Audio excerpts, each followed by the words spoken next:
안녕하세요. 오늘은 성경 강의 5번째 시간입니다. 내가 야곱입니다. 오늘이 5번째 주제는요, 사랑과 노동, 곧 신앙과 일상에 대해서 우리가 말씀을 잠깐 야곱을 통해 묵상을 해보고자 합니다. 우리가 창세기 29장 20절 말씀에 보면은요, 야곱이 나일을 위하여 7년 동안 라반을 섬겼으나 그를 사랑하는 까닭에 7년을 며칠같이 여겼더라. 이 하란에서의 야곱의 처음의 삶, 우리가 이 야곱의 삶은 사랑으로서 시작이 됩니다. 라헬을 아내로 맞이하는 그 일로부터 시작이 되는데요. 여러분은 신앙생활을 잘한다는 것을 무엇을 기준으로 생각하십니까? 쉽게 진짜 그리스도인의 기준이 뭘까? 여기 기록된 것처럼 술이나 담배요, 주일 성수 11조. 이것도 물론 하나의 기준이 됩니다. 하지만 우리가 참 그리스도인, 거듭난 그리스도인의 삶의 기준은 뭐냐? 바로 가정과 직장, 사랑과 일, 성과 돈, 여기에서 참 그리스도인의 열매가 드러난다는 거죠. 그러니까 우리가 바리새인들도 11조도 하고 금식도 했잖아요. 하지만 그것이 온전한 신앙의 기준이냐? 결국 그들의 삶이 외식하는 삶이었기 때문에 주님 앞에 책망을 받았던 것들을 볼 때 신앙은 우리의 일상과 뗄래야 뗄 수가 없다는 의미가 있죠. 그러니까 야곱도 어떻게 보면은 라반의 집에서 하란에서 생활을 할 때 교회 다니고 그런 예배자의 삶을 살지는 않았잖아요. 하지만 분명히 그 안에서 하나님을 찾는 그 신앙인으로서의 삶의 모습이 있었다는 거죠. 이제는 하나님이 그리스도의 피값으로 교회 공동체를 세우셔서 우리가 그 안에서 신앙의 울타리 안에서 살지만 우리가 이 창세기의 족장 시대만 하더라도 모세 율법이 세워지기 전이고 성막과 성전이 오기 전에 이미 이들에게 있어서의 삶은 뭐냐? 예배였고 예배는 또한 삶이었다는 거예요. 그래서 우리가 또한 이 야곱을 통하여서 참 신앙이 무엇인가를 볼 수 있다는 거죠. 단순히 술, 담배 안 하고 주일 성수 잘하고 11조 잘하고 그것만의 문제가 아니라 신앙인이라면 어떻게 살아야 되는가. 그래서 우리가 교회에서의 내 모습만큼이나 가정과 직장에서의 내 모습이 신앙이라는 거예요. 나의 신앙이 적나라하게 벌거벗긴 것처럼 폭로되는 것이 또한 가정이기 때문에 그렇죠. 그렇잖아요. 가정에 가면은 편안하죠. 또 가정에 가면 일상을 누리죠. 하지만 거기에서 드러나는 나의 삶이 때로는 나의 신앙의 수준, 나의 신앙의 분량을 나타내기도 한다는 겁니다. 그래서 사도 바울은 에베소서에서요, 성령 충만을 가정에서 부부관계나 부모와 자녀의 관계로 연결시킵니다. 그러니까 성령 충만은 감정과 느낌이 아니라는 거예요. 단순히 뜨겁게 박수하고 뜨겁게 기도하고 그걸로만이 성령 충만 받은 것이 아니라 성령 충만은 건 뭐냐? 우리의 삶이라는 거예요. 삶의 문제와 밀접하게 연결이 되어 있다는 거죠. 그러니까 교회에서 내가 뜨거웠던 것만큼 찬양했던 것만큼 내 가정에서도 그러한 삶을 살아야 된다는 거죠. 교회에서 우리가 예배 드리는 것만큼 나의 삶의 자리에서도 예배자로서 내가 하나님 앞에 거룩하게 정직하게 거짓 없는 마음으로 우리가 서로 사랑하면서 일상의 삶을 사는 것. 그래서 세상 사람들이 보기에 당신은 진짜 그리스도인 같아. 정말 그리스도인다워. 그렇게 우리가 옳다 인정을 받는 신앙의 삶을 살아야 된다는 거예요. 그래서 우리가 이렇게 이야기할 수 있는 근거가 뭡니까? 하나님께서 세상을 창조하신 사역, 하나님의 창세기에 처음 이 모든 것을 창조했을 때 하나님도 사랑과 노동으로 이루어졌다. 사랑과 노동으로 창조했다는 거예요. 그러니까 하나님의 형상인 우리도 하나님처럼 사랑하고요. 하나님처럼 일을 해야 되는 것이 마땅해요. 그래서 야곱이요, 베델에서 하나님을 인격적으로 만났죠. 그리고 거듭났어요. 그러면서 그가 있던 곳만이 아니라 어디든 베델이라는 깨달음의 그 진정성, 그 열매는 뭐로 드러난다는 겁니까? 하란에서의 삶으로 증명이 된다는 거예요. 그러니까 베델 이전의 야곱과 베델 이후의 야곱이 그 열매가 달라야 된다는 거죠. 하나님 만났잖아요. 내가 그 안에 거듭났으면 이제는 내 삶의 변화가 분명히 따라와야 된다는 겁니다. 그래서 야곱은 7년을 수일같이 나이를 사랑했습니다. 이게 왜 변하냐?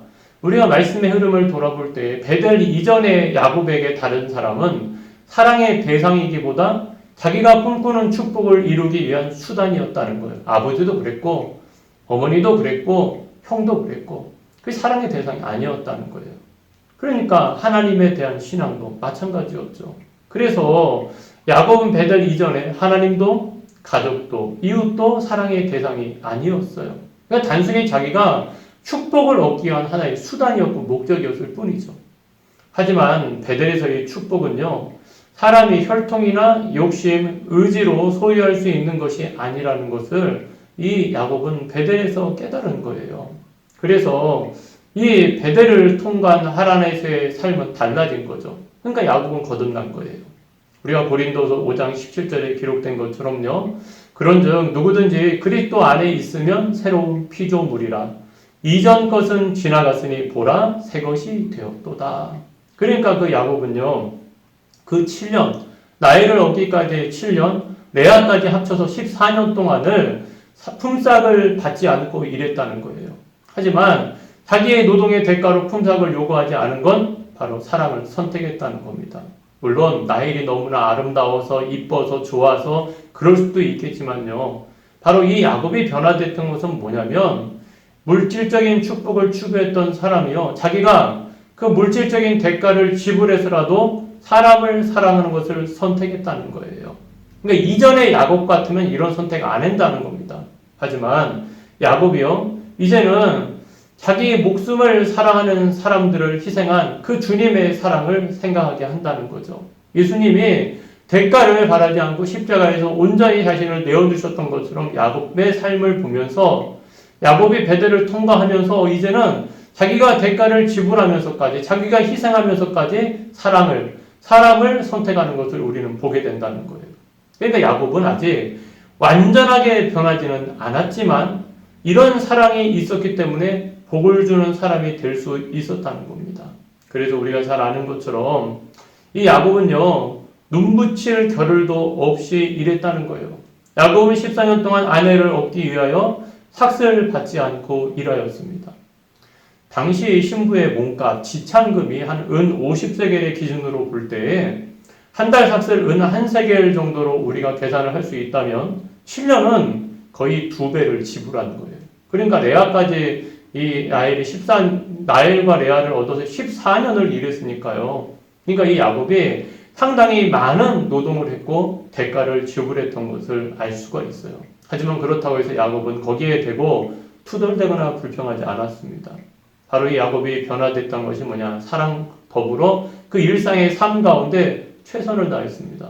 그는 부지런히 일하였다는 거예요. 창세기 30장 30절에 보면은 낮에는 더위와 밤에는 추위와 싸웠고요. 열악한 환경 속에서도 성실하게 일하였습니다. 땀과 눈물을 흘렸죠. 하지만 결국 나중에는 이것이 야곱의 정당성이 되었다는 것. 이게 참 신앙인이 중요합니다. 라반이 야곱에게 불의하게 했죠. 정당하지 못하게 했지만 야곱은 성실하게 자기가 하나님 앞에 신앙인으로서 바르게 했기 때문에 나중에 거기에 대한 정당성을 부여받을 수 있었고 하나님도 그것을 인정해서 야곱에게 갚아주었다는 거예요. 그래서 신앙인은 삶의 자리에서 부지런해야 됩니다. 눈 가림해서는 안 된다는 겁니다. 그리고 두 번째 이 야곱은 그런 의미에서 정직했다는 거예요. 그는 양을 치면서 라반을 속이지 않았습니다. 창세기 31장 38절 39절에도 나와 있는데요. 이 야곱은 그것을 가지고 속이거나 그것을 가지고 숨기지 않았어요. 그가 양치는 곳이 베델이었고 그 일이 예배였고 그것이 하나님의 일이었기 때문입니다. 너무 과장된 거 아닙니까? 하지만 이 야곱이 베델을 통과하고 나서 그 어디나 하늘나라라는 그 믿음이 그 안에서 생겼고요. 하나님과 동행하는 자가 되었을 때에 야곱이 정직할 수 있었던 그 근본에는 뭡니까? 하나님 앞에 서 있는 사람이라는 것을 깨달았다는 거예요. 하나님이 나와 함께 하시니까. 사람은 부당했어도 라반은 거짓됐어도 야곱 안에 그 신앙이 있었기 때문에 야곱이 정직함으로 일했다는 겁니다. 그리고 세 번째 야곱은 신실했습니다.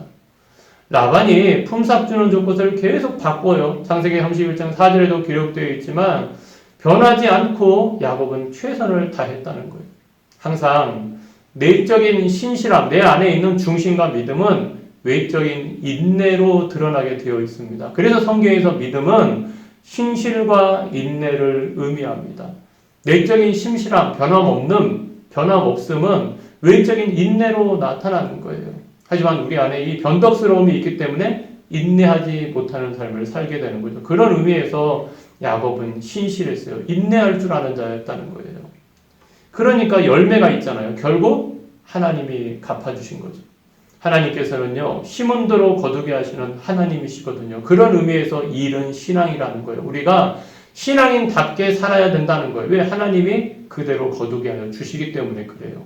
그래서 이 일은 내가 하나님을 어떻게 이해하고 살아가는 신앙인인지 보여준다는 거예요. 그러니까 세상 속에서 우리가요, 세상의 직장에서 생활을 하지만 그 삶의 모습을 통해서 세상 사람들은 우리를 본다는 거죠. 진짜 믿는 사람인지 믿지 않는 사람인지 진짜 신앙인지 신앙인 아닌지가 우리가 어떻게 일하는지를 통하여서도 그것이 드러난다는 거예요. 그런 의미에서 우리는 신앙인이기 때문에 정직하고 성실하고 신실해야 된다는 겁니다.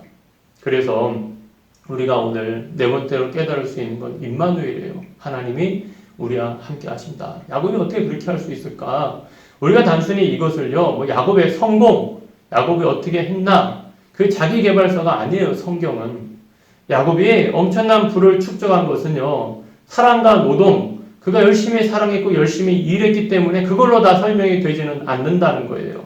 그 가장 중요한 핵심은 뭐예요? 이 야곱이 하나님이 함께 하셔서 이 사랑과 노동이 빛을 발하고 선한 결과를 낸 것이라는 거예요. 그것을 성경에서도 분명히 고백하고 있어요. 야곱이 31장 42절에 그 라반한테 이렇게 이야기합니다.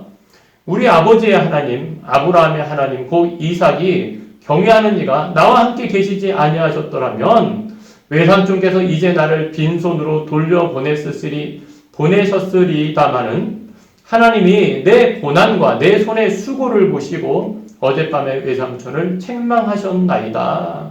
그러니까 이제 야곱이 그 하나님을 떠나서 자기 고향으로 돌아가는데 라반이 막 쫓아오잖아요. 근데 야곱이 나한테 불의한 게 있으면 말하라.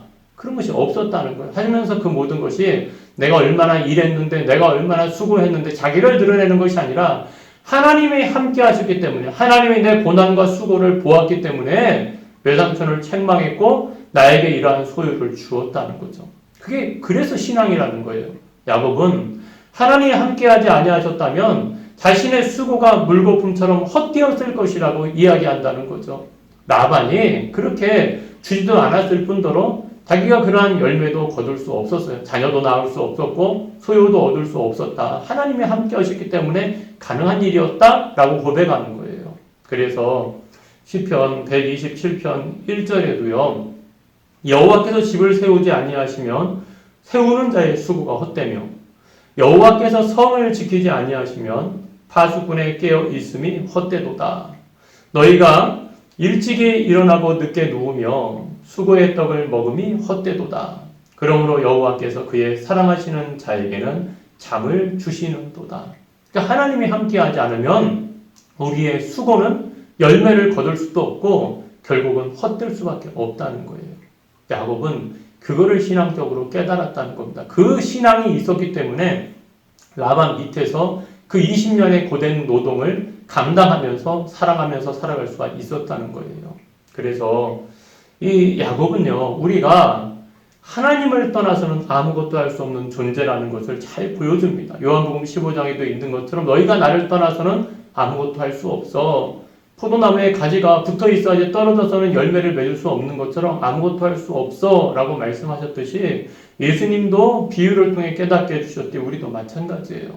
그래서 우리 신앙인들은요, 언제나 우리와 함께 하시는 하나님의 사랑으로 우리가 헛된 세상에서 구원의 열매를 맺는 사람으로 살아갈 수 있다는 것을 고백하고 삶으로 그것을 열매를 맺히며 증명하면서 살아야 된다는 거예요. 그러니까 나의 공로, 나의 수고를 내세우는 것이 아니라 이것이 하나님의 은혜다. 이것이 하나님이 함께 하셨기 때문에 나의 수고와 나의 사랑이 빛을 발할 수 있었고 열매를 맺을 수 있었습니다.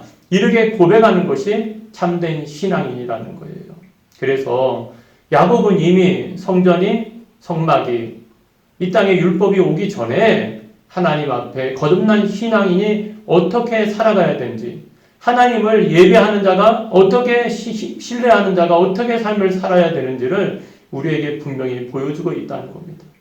사랑하는 성도 여러분, 술, 담배, 11조, 주일 성수, 그것도 중요한 기준이 되고 성도의 신앙의 고백이죠. 하지만 분명한 것은 그러한 신앙의 고백이 뭐 위에 삶 위에서 고백이 돼야 되지, 신앙 따로 삶 따로 된다는 것은, 그것은 우리의 신앙이 아직까지 연약하다는 거고, 무언가 아직 고장나 있다는 거고, 아직까지 우리의 신앙이 자라지 못하는 하나의 이유가 된다는 겁니다. 그래서 야곱은 그 삶을 통해서, 그 일상을 통해서 사랑과 노동, 그 가정을 통해서, 자기의 일을 통해서, 성을 통해서, 돈을 통해서 우리가 신앙인으로서 어떠한 영성을 가지고 살아야 되는지를 분명히 보여주고 있습니다. 좀 짧은 시간에 집약을 해서 안타깝기는 하지만요, 여러분 말씀을 다시 한번 묵상해 보시면요, 우리의 삶의 자리에서 야곱을 통해서 우리가 깨달을 수 있는 부분이 많이 있습니다. 완전히 변화되지는 않았지만 분명히 야곱은 거듭났습니다. 오늘 우리도요, 하나님 앞에 성화의 길을 걸어갑니다. 여전히 우리는 공사 중이에요. 여전히 우리는 변화받아야 되는 하나님의 사람이지만 우리가 어디에 기준을 두고 소망을 두고 살아야 될지 우리 자신을 돌아보면서요, 그 하나님을 의지하고 그 하나님과 함께하는 동행하는 신앙인으로 살아가시기를 주님의 이름으로 축복을 드립니다. 오늘 말씀을 의지해서 우리가 잠시 묵상을 한번 해보았으면 좋겠습니다.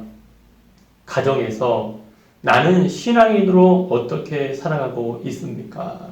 그렇죠. 가정이 어떻게 보면 우리의 신앙의 민낯이 여실히 드러나는 곳입니다. 그렇다면 나는 과연 신앙인으로 어떻게 살아가고 있는가? 때로는 믿지 않는 자녀들, 때로는 남편, 아내들, 그 삶의 자리에서 나는 어떻게 그들을 섬기며 살아가고 있는가? 그리고 과연 신앙인으로 살아가는데 무엇이 어려운 일인가를 한번 우리가 스스로 묵상을 해보고, 같이 있으면 나누어 보겠지만요, 한번 우리가 서로 묵상하고요, 우리의 삶의 자리를 다시 하나님의 말씀으로 세웠으면 좋겠습니다. 그리고 두 번째는요, 하나님이 함께 하심으로 신앙의 위기를 이겨낸 경험은 무엇입니까? 오늘 야곱이요, 자기를 쫓아온 나반의 손 위협 아래서 하나님이 함께 하심으로, 하나님이 함께 하셨기 때문에 소유를 얻었고 그 안에서 열매를 얻을 수 있었던 것처럼 우리도 나의 수고, 나의 눈물이, 나의 땀이 있었지만 그것을 하나님께서 돌아보시고 우리에게 갚아주신 일이 무엇이었는가, 한번 우리에게 하나님이 베푸르신 그 은혜를 돌아보고 묵상할 수 있는 그런 시간이 되었으면 좋겠습니다. 우리 여기까지고요. 다시 한번 우리가 이 짧은 시간이지만 영상을 돌아보시면서요, 우리의 삶의 예배가 삶의 자리에서 더 아름답게 열매를 맺어갈 수 있는 그런 성도님들이 되시기를 주님의 이름으로 축복합니다. 그럼 한 주간도 평안하시고요. 다음 주에 뵙도록 하겠습니다. 감사합니다.